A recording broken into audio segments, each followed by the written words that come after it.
Nagpusot-pusot ang filing sa COC sa probinsya sa Leyte. Sayri ang mga miduso sa ilang mga kandidatura. Ano ang report ni Nico Sereno?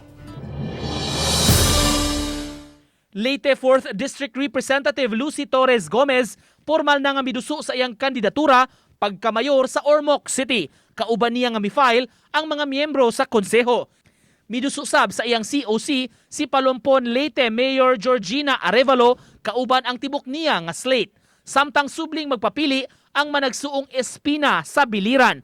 Mudagan pag-usab si Biliran Lone District Representative Gerardo Espina Jr. Ang iyang igsuon nga si Rogelio Espina mudagan pagka-gobernador sa probinsya. Nakasumiter na sab sa iyang COC si incumbent og re-electionist Tacloban City Mayor Alfred Romualdez. Ang iyang anak na si Raymond ang iyang running mate isip Vice Mayor. Samtang si kanhi Energy Secretary Jericho Icot Pitilla ug bana ni Congresswoman Lolita Karen Javier nga si Sandy mudagan pagka-gobernador ug vice-gobernador.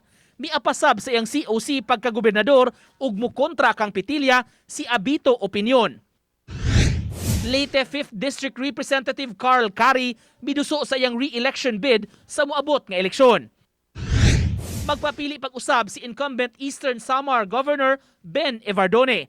Kauban ang iyang running mate sa pagka-vice-gobernador Maricar Sison Gotesan. Kaganihang buntag, biduso sab sa iyang COC sa pagka-kongresista sa Lone District sa Eastern Samar ang re-electionist nga si Kongresista Fe Abunda. Alas 12 kaganihang udto wala pay miduso nga muatbang kang Abunda. Samtang ay katulong grupo nga mudagan sa lokal nga posisyon sa Giwan, Eastern Samar, biduso na sa ilang kandidatura. Ang grupo gipanguluhan ni Mayoralty Candidate Sison Tumanda ug Vice Mayoralty Candidate Epifanio Egargo. Nico Sereno, Balitang Bisdak.